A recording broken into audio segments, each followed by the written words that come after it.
Tak kawan. Zero. Assalamualaikum dan salam sejahtera. Bersama kami lagi dari Tokyo, Japan. Nama saya Izzy Ismail. Saya seorang jurutera sedang bekerja di sebuah syarikat multinasional dalam industri IT. Bersama saya, isteri saya, kenalkan nama lain sekali. Assalamualaikum dan selamat malam semua. Nama saya Nur Zahira ataupun orang panggil lebih kenal dengan nama Jaja, Zaza. Okey, hari ini kita punya topik adalah lupa. Nak minta tolong jasa baik tuan-puan. Seperti biasa kami nak minta share kami punya video ni supaya suara kami ni dapat didengari oleh lebih ramai penonton di luar sana. Kalau sepanjang perbualan kami ada apa persoalan, boleh letak komen tuan-puan di bahagian komen tu. Kami baca tapi selepas habis FB live ni baru kami baca sebab waktu ni kami nak lebih nak berbincang. Jadi tolonglah kongsikan pendapat kami bercakap ni. So kongsikan supaya lebih ramai lagi yang boleh faham apa itu emas dan bagaimana aplikasi dalam kehidupan kita. Okay. So episod hari ni setelah kita dah discuss 7 hari sebelum ni kan, asas emas, lebih kurang pasal public gold, kami nak masuk edisi yang kedua lah, macam mana emas ni diaplikasikan dalam simpanan dan pelaburan. Jadi dalam episod yang pertama, saya ada explain seberingkas lah macam mana peranan emas ni, kelebihan dia digunakan dalam pelbagai sudut. Kita ada cerita untuk simpanan jangka masa panjang, wang kertas tak sesuai. Wang kertas tu semata-mata untuk kita gunakan dalam dana kecemasan ataupun transaksi harian. Cukup kita simpan dalam lebih kurang 5-6 bulan gaji bulanan.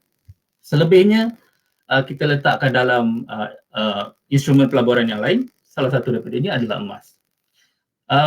Tapi untuk jangka masa panjang, emas sesuai. Kerana apa? Sebab kuasa beli emas ni sentiasa kekal. Kita tahu, kita dah tunjuk banyak kali kan, kenaikan graf kenaikan harga emas. Dalam jangka masa yang panjang, harga kenaikan emas ni akan sentiasa meningkat. Jadi disebabkan itu, dia dapat mengimbangi, balancekan balik kadar inflasi. Jadi emas ni juga kita panggil dia kalis inflasi. Unlike wang kertas, kuasa beli dia semakin lama semakin merosot. Kita ingat lagi cerita pasal fenomena akar ripau tu, semakin lama duit wang kertas tu semakin tidak bernilai. Jadi tidak kita encourage lah untuk kita simpan di dalam bank wang simpanan itu. Tak boleh cari kuih lain ya? Akar ripau je lah yang suka. Isi muka ke? Okay. Jadi hari ni kita nak pilih satu topik. Ada banyak jenis simpanan jangka masa panjang. Jadi kita ada bila kita cerita pasal jangka masa panjang ni, kita dalam tempoh 2-3 tahun ataupun 5-6 tahun, kita selalu cakap pasal dana persaraan. Kita selalu cakap pasal dana pendidikan anak-anak. Kita nak simpan duit untuk pergi haji. Kita nak simpan duit untuk kahwin contohnya. Hari ni kita cuba nak buat satu simulasi. Bagi satu perspektif, macam mana emas ni diaplikasikan dalam simpanan jangka masa panjang untuk kita mengerjakan haji. Okey, kami buat satu carta bagi nak menunjukkan lebih jelas lagi apa yang kami katakan kos haji ni, dia kalau ikutkan daripada pada harga emas, penurunan dia sehingga 80% sebenarnya daripada tahun 1998. Kalau kita boleh tengok pada kos haji tahun 1998 7831, dan kita tengok sampai ke tahun 2019 9,980, 2020 haji ditangguhkan seperti yang semua sedia maklum disebabkan COVID ditangguhkan. Tapi saya baca tadi dia punya kos masih 9,980. Okey, perbandingan tu dibuat pada tahun 1998, harga emas untuk 1 gram hanya RM30 sahaja. Okey, jadi untuk kos haji pada tahun tu 7,831 berbanding dengan harga emas RM30, dia macam seolah-olah kita kena bayar 261 gram emas untuk kita tampung kos haji yang waktu tu 7,831. Okey, itu makna jadual ni. Jadi untuk kolom yang kedua tu kita letakkan setiap harga emas setiap tahun untuk 1 gram.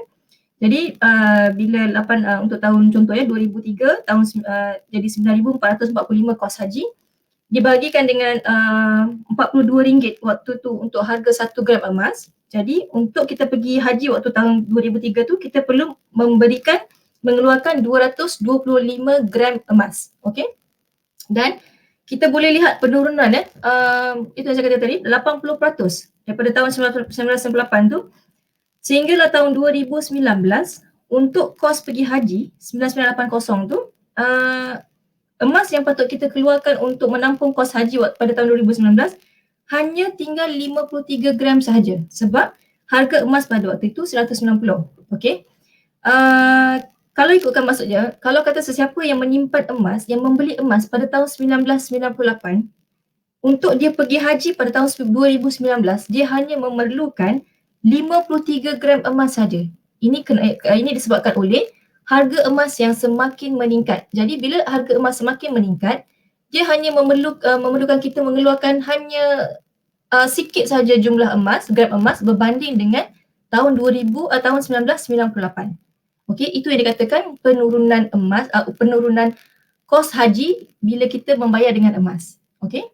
Jadi untuk 2021, saya difahamkan, saya ada baca dalam berita harian 11 Mei tahun 2020, tahun lepas, Arab Saudi telah menaikkan charge cukai nilai tambah VAT sebanyak 3 kali ganda berkuat kuasa 1 Julai 2020. Okey, apa maksud dia bila ada penambahan pada VAT ni? Ini bermaksud kos untuk menunaikan haji setiap tahun ni sebenarnya kalau tuan puan nak tahu, kos haji untuk tahun 2019 bukan yang tertera di situ 9,980. Sebenarnya jumlah kos benar adalah 22,900. Tetapi tabung haji telah mengeluarkan subsidi. Maknanya kita hanya bayar 9,980 tapi selebihnya tabung haji yang tanggung. Okey, sebenarnya kos dia mahal 22,900 tapi tabung haji yang tanggung. Okey.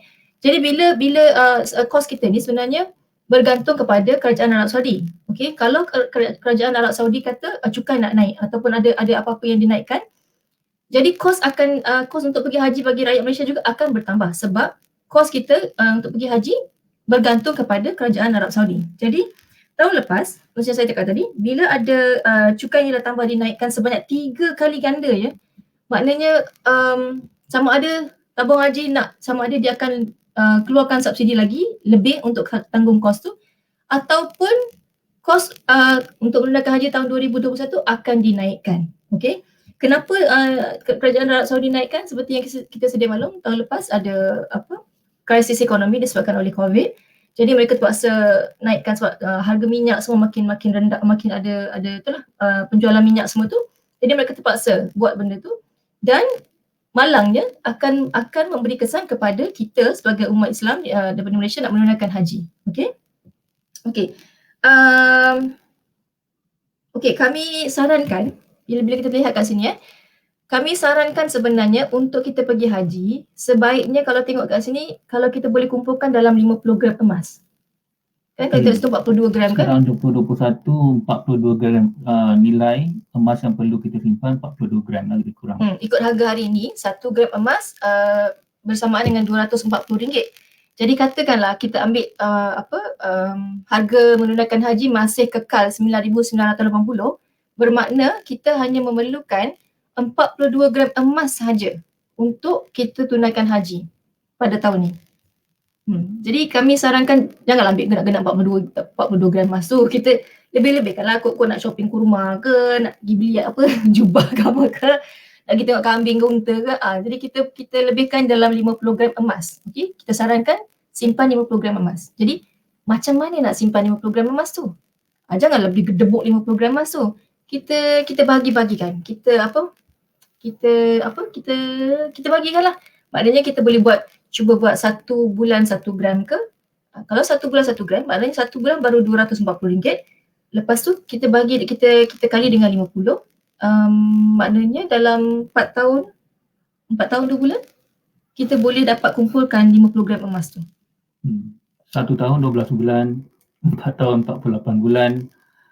Kat situ ada 48 gram, campur lagi 2 bulan dapat 2 gram, cukup 50 gram. Itu dengan syarat kita simpan 1 gram 1 bulan. Semalam kita ada cerita kan macam mana kita nak simpan 1 gram 1 bulan 1 gram.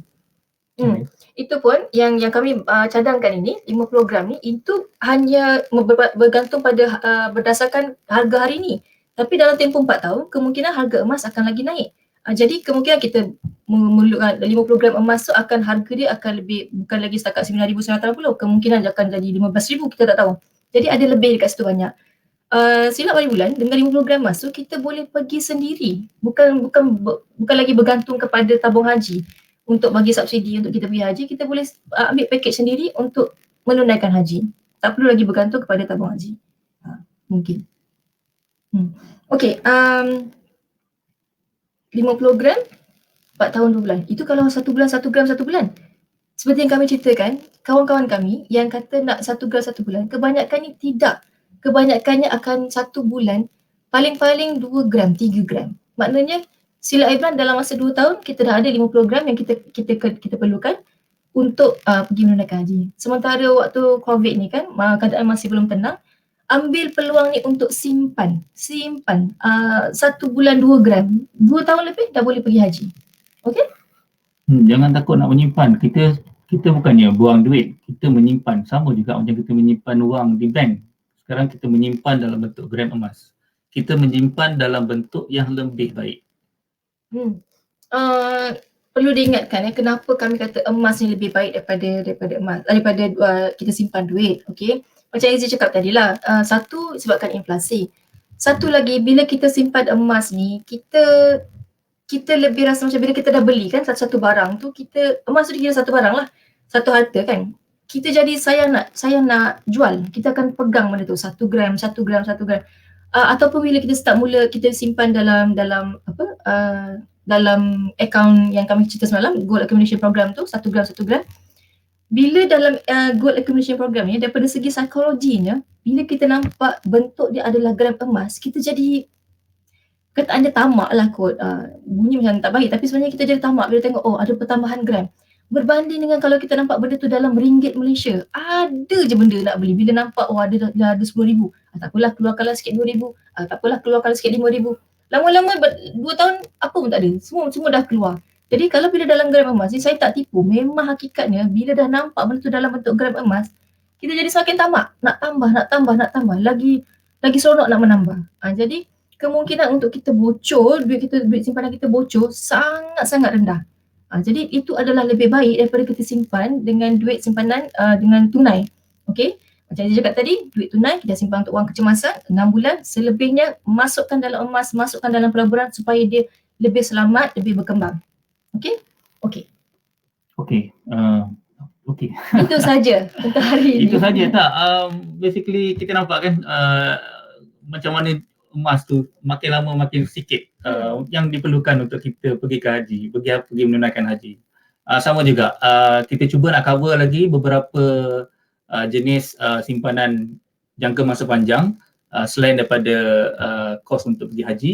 Kita cuba mungkin besok hari kita cuba dana pendidikan anak-anak contohnya, ataupun dana persaraan dan beberapa dana yang lain. Lepas tu untuk beli tanah, banyak lagi cara kita boleh gunakan emas sebagai simpanan dan pelaburan.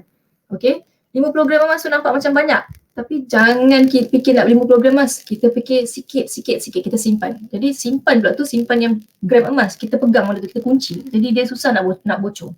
Okey, besok kita bincangkan pula tentang dana pendidikan. Macam mana kita nak kumpul sikit supaya bila anak kita berumur 18 tahun untuk masuk universiti, dia punya kos pendidikan tu, dana pendidikan tu dah cukup untuk menampung. Dia tak perlu mengharapkan beasiswa dan sebagainya. Okey? Itu saja. Jumpa lagi esok hari di waktu yang sama. Assalamualaikum. Assalamualaikum. Bye.